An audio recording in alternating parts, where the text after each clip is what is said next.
In 1878, at the Blackwood Estate in rural Connecticut, the newly furnished nursery awaited the arrival of the family's first child, with all the anticipation befitting a prominent New England household. What investigators discovered when they examined the nursery's antique cradle decades later would challenge everything physics understood about motion and causality, and leave experts questioning whether objects could retain not just the memory of movement, but the intention behind it.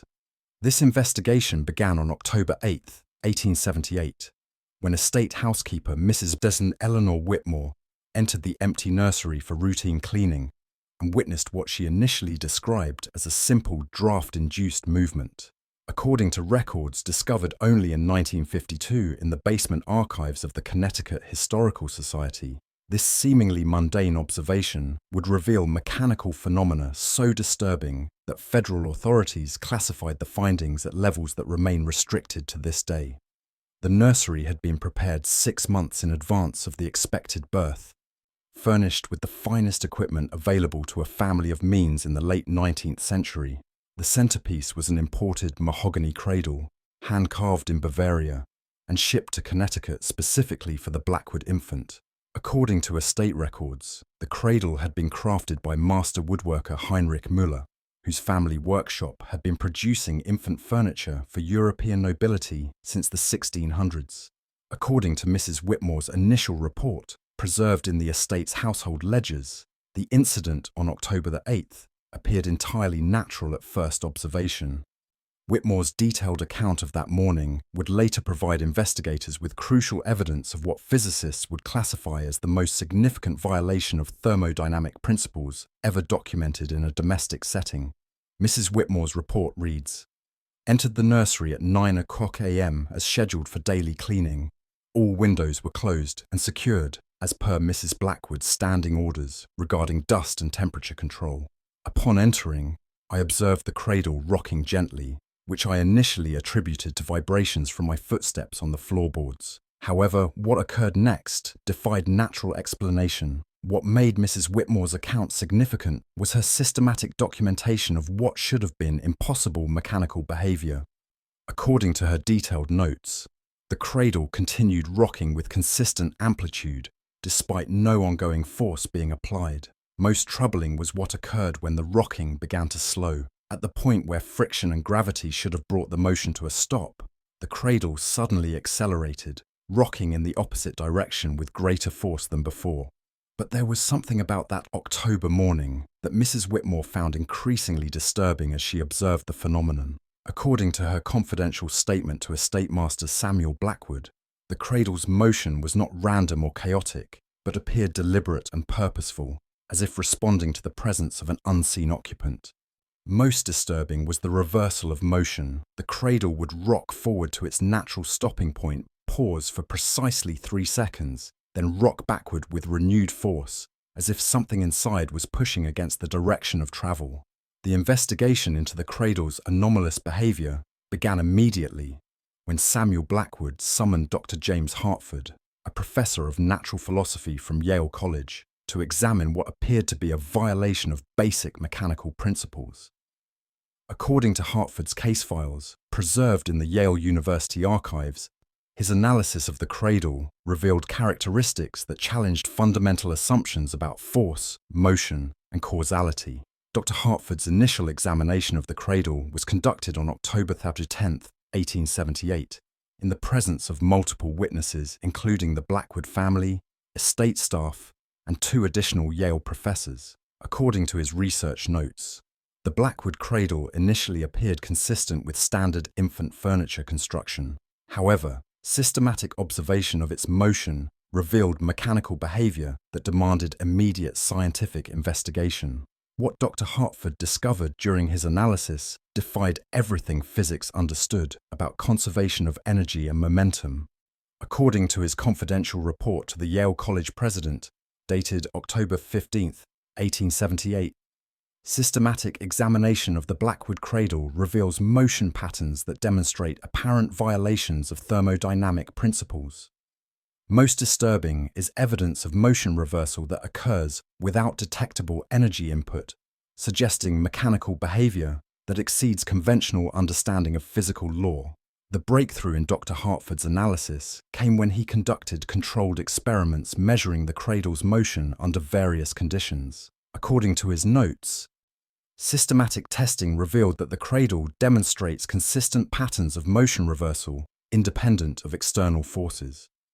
When set in motion and allowed to reach its natural stopping point, the cradle pauses for precisely 3 seconds before accelerating in the opposite direction with force equal to or greater than the initial motion. Dr. Hartford's detailed measurements revealed that the motion reversal violated conservation of energy. The cradle was generating kinetic energy from no apparent source. According to his technical report, the energy required to produce the observed motion reversal exceeds any potential energy stored in the cradle's structure. The acceleration following the 3-second pause suggests active force application from an undetectable source. This was just the beginning of what would become the most disturbing investigation into mechanical anomalies in American scientific history. Dr. Hartford's enhanced analysis revealed that the cradle's motion patterns appeared to respond to specific environmental conditions, particularly the presence of human observers. According to his measurements, the amplitude and frequency of motion reversal increased significantly when living individuals were present in the nursery, suggesting that the phenomenon was somehow influenced by biological proximity. According to Dr. Hartford's technical analysis, the cradle demonstrates enhanced motion characteristics in the presence of human observers, with amplitude increasing proportionally to the number of individuals present. Most disturbing is the apparent directional awareness. The cradle's motion consistently orients toward the locations of observers, as if the reversal force originates from attempts to move toward living presence. The investigation took a more troubling turn when Dr. Hartford attempted to trace the construction history of the cradle. According to correspondence with Heinrich Müller's workshop in Bavaria, the cradle had been commissioned specifically for the Blackwood family, but had been constructed using wood salvaged from an earlier piece of furniture whose history the workshop was reluctant to disclose. According to a letter from Müller's son Georg, dated November 3, 1878, the wood used in your cradle was salvaged from a previous commission that could not be delivered due to unfortunate circumstances involving the client family. We typically do not discuss the provenance of salvaged materials, but given your inquiries, I must inform you that the original piece was constructed for the Hartmann family of Munich, where it served for approximately 15 years before being returned to our workshop. Even more disturbing was Dr. Hartford's discovery that the Hartmann family had specifically returned the cradle to Müller's workshop with requests that it be destroyed. According to subsequent correspondence, the Hartmann family returned the cradle in 1876 with explicit instructions for its complete destruction, citing what they described as unnatural movements that had disturbed their household. Our workshop, wishing to preserve valuable mahogany, salvaged the wood for future use rather than following destruction instructions. Dr. Hartford's investigation revealed that the Hartmann cradle had been associated with a series of infant deaths spanning the 15 years it had been in use. According to medical records obtained from Munich authorities, 7 Hartmann infants had died while occupying the cradle between 1861 and 1876. A mortality rate that significantly exceeded normal infant mortality for families of their social class. But the medical records revealed troubling patterns in the circumstances of the infant deaths. According to physician reports, multiple Hartmann infants expired under circumstances suggesting mechanical asphyxiation, with physical evidence consistent with sustained pressure applied to the chest and throat. Most troubling were reports from nursery staff describing the cradle's violent rocking during the hours preceding each infant's death. The investigation deepened when Dr. Hartford examined the physical structure of the Blackwood cradle for any mechanical defects that might explain the anomalous motion. According to his detailed analysis, systematic examination of the cradle's construction reveals no mechanical features that could produce the observed motion patterns. The cradle contains no springs, counterweights, or other devices that might store and release energy. The wood itself appears to be the source of the anomalous behavior. Dr. Hartford's material analysis revealed that the mahogany wood demonstrated unusual cellular structure inconsistent with normal tree growth. According to his microscopic examination, the wood grain shows systematic deformations that appear to have been caused by sustained mechanical stress applied during the tree's growth period. Most significant are patterns suggesting the wood was subjected to rhythmic compression consistent with repeated impacts or sustained pressure over extended periods.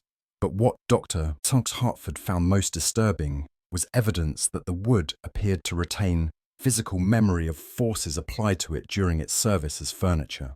According to his analysis, the cellular structure demonstrates permanent deformation patterns that correspond precisely to the rocking motion observed in the cradle's current behavior. The wood appears to have absorbed and retained the mechanical forces applied to it over years of use, creating material memory that continues to manifest as autonomous motion. The investigation took an even more alarming turn when Dr. Hartford discovered that the motion reversal timing, the precise 3-second pause before backward acceleration, corresponded to human respiratory patterns. According to his physiological analysis, the 3-second interval matches the duration of sustained respiratory suspension observed in infants experiencing mechanical asphyxiation. The reversal force application that follows this pause demonstrates characteristics consistent with desperate struggling movements of a suffocating child. Dr. Hartford's investigation revealed that the cradle was not simply demonstrating residual motion from past use, but appeared to be actively recreating the specific movements associated with infant deaths that had occurred during its service with the Hartman family. According to his assessment, the cradle's motion patterns suggest not passive material memory, but active reproduction of traumatic mechanical events experienced during its functional history. Most disturbing is the implication that the wood has somehow retained not merely the physics of past motion, but the biological desperation of dying infants. Dr. Hartford's investigation into the cradle's mechanical memory led him to consult with researchers at the Massachusetts Institute of Technology, who'd been studying what they termed material consciousness, the apparent ability of physical structures to retain impressions of mechanical and biological events. According to correspondence with Professor Edmund Pierce, the Blackwood cradle represented unprecedented evidence of mechanical memory retention. Professor Pierce wrote to Dr. Hartford on November 12, 1878, "The phenomena you describe are consistent with theoretical models suggesting that materials subjected to sustained mechanical stress can develop permanent structural modifications that encode patterns of applied force. A cradle that witnessed multiple infant deaths over 15 years would have absorbed mechanical signatures of those traumatic events at the molecular level." De Hartford's investigation revealed that similar phenomena had been documented in furniture and architectural structures throughout Europe and America, though always dismissed by scientific authorities as superstition or mechanical coincidence.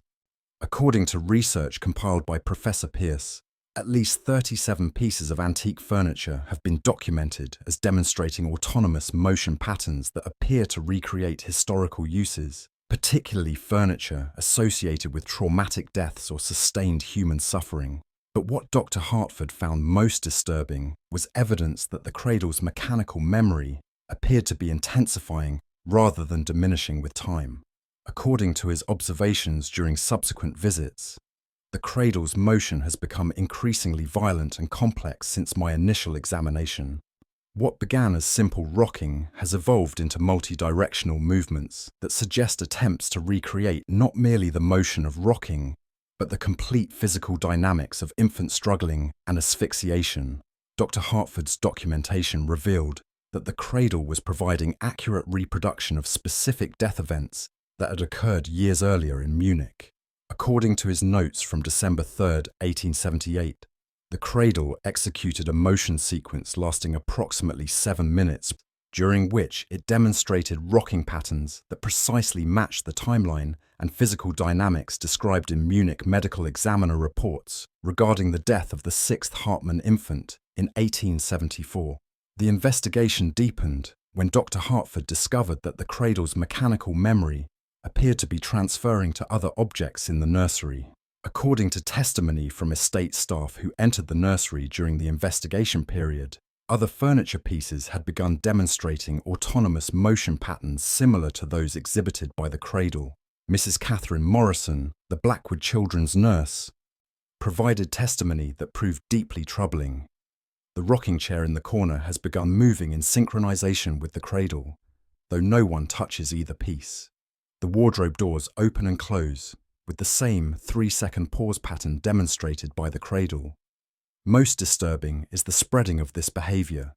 Each day, another object in the nursery begins moving according to the same disturbed patterns. Hartford's investigation revealed that multiple nursery objects exposed to the cradle had developed what he described as sympathetic mechanical memory, autonomous motion that replicated the cradle's anomalous behavior. According to his analysis, objects positioned within approximately 6 feet of the cradle demonstrate progressive development of motion patterns that mirror the cradle's behavior, suggesting that mechanical memory can transfer between proximate objects through mechanisms that conventional physics cannot explain. Even more alarming was the discovery that some individuals exposed to the cradle had begun experiencing what physicians described as kinetic memory absorption, involuntary physical movements that replicated the cradle's motion patterns. According to medical evaluations, staff members who have maintained prolonged contact with the cradle report involuntary rocking movements, sudden pauses followed by reversed momentum, and physical sensations of pressure consistent with mechanical confinement.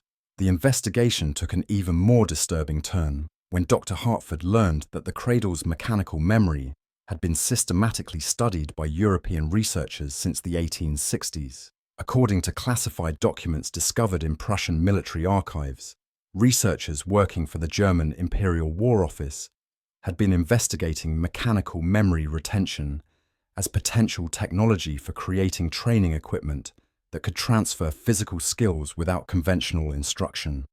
According to a classified memorandum from the Prussian War Ministry dated March 22, 1867, furniture and equipment that retain mechanical memory of skilled use could provide unprecedented training capabilities for military personnel. Objects that demonstrate autonomous recreation of expert motions could serve as training devices that impart physical skills through exposure rather than instruction. Dr. Hartford's investigation revealed that the Müller workshop had been conducting research contracts for Prussian military authorities, studying mechanical memory retention in wooden furniture, specifically constructed to absorb and reproduce complex motion patterns. According to financial records, the Müller workshop received substantial military funding from 1863 to 1875 for research into what official documents describe as autonomous motion transfer protocols for accelerated physical training applications. But the military research revealed objectives that extended far beyond simple training applications. According to classified research proposals, mechanical memory retention could produce equipment that preserves combat techniques of deceased soldiers, creating permanent training resources that maintain expert knowledge indefinitely. Additionally, furniture that retains traumatic death patterns could be weaponized for psychological operations by exposing enemy personnel to recreations of battlefield casualties.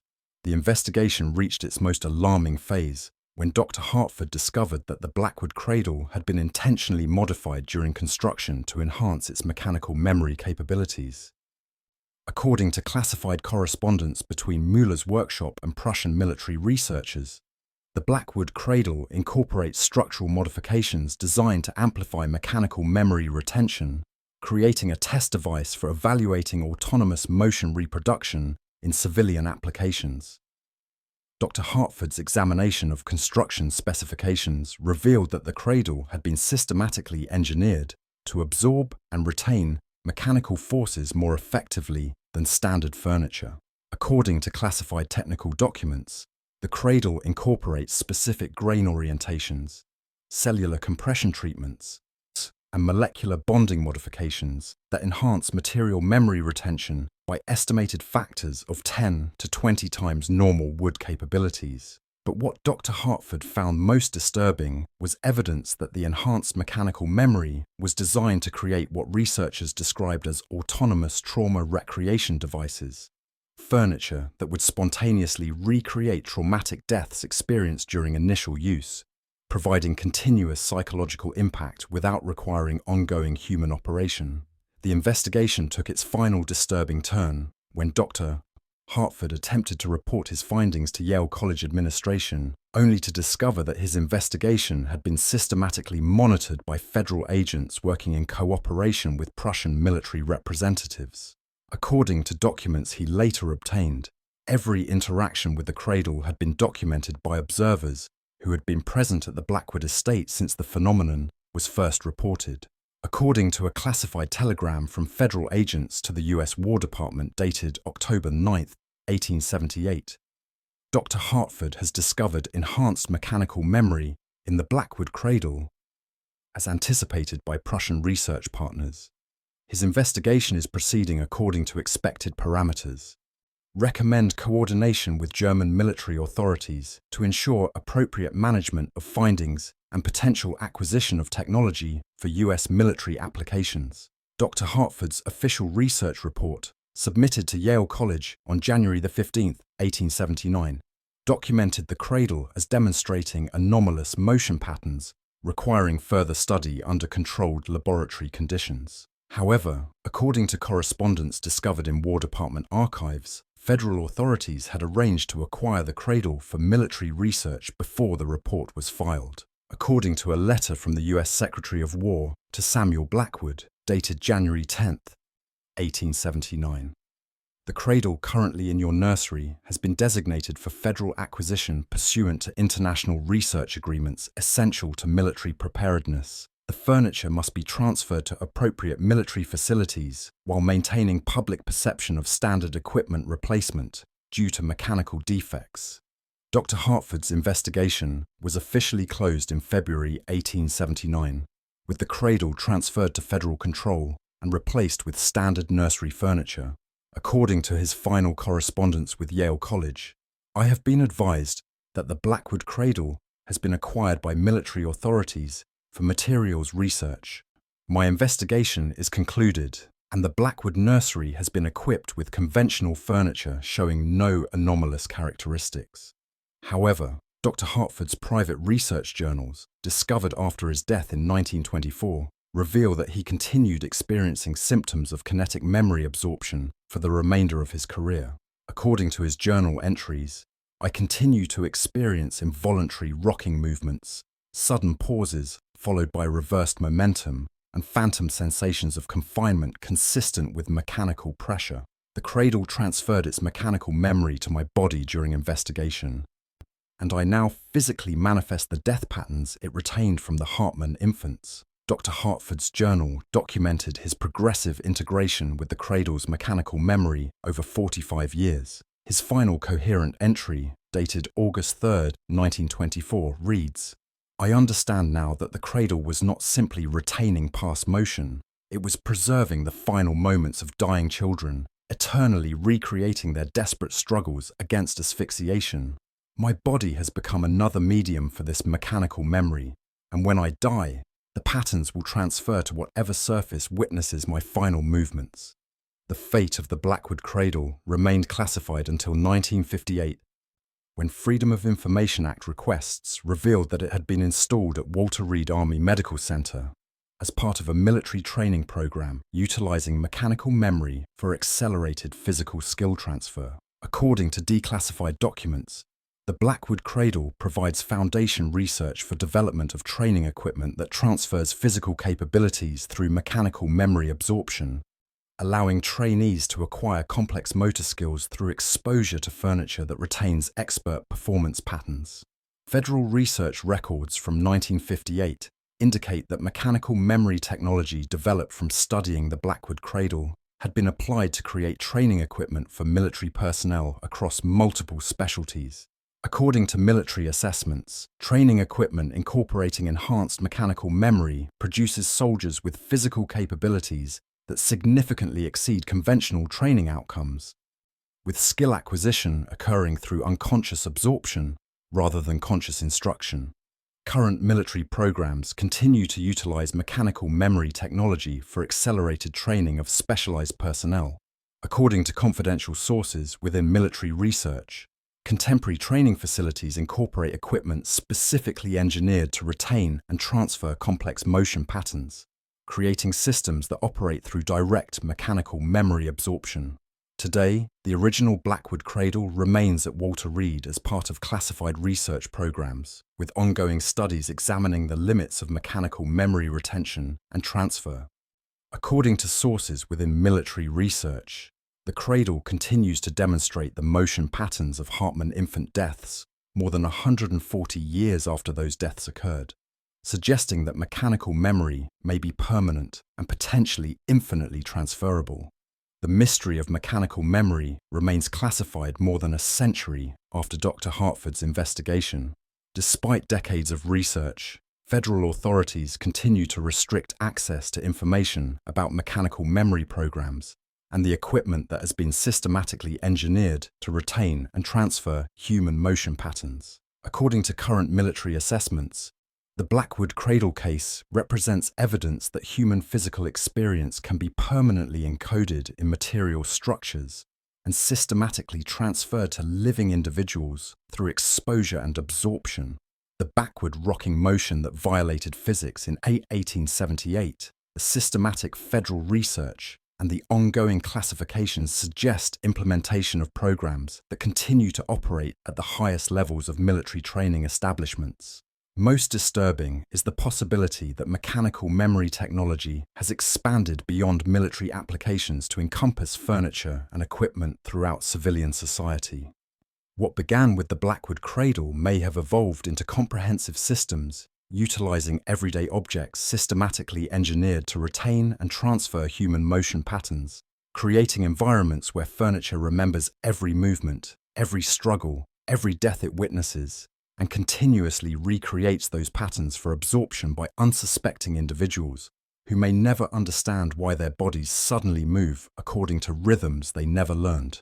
The cradle that rocked backward in 1878 represents the only documented evidence of systematic mechanical memory programs that may have transformed physical objects throughout American society into repositories of accumulated human motion, furniture that retains every pattern of movement it experienced and transfers those patterns to every person who maintains contact with surfaces that remember everything, recreate everything, and teach bodies to move according to patterns that may include the final desperate struggles of children who died more than a century ago and are still rocking, still struggling, still dying in the wood that absorbed their last movements and will never let them stop.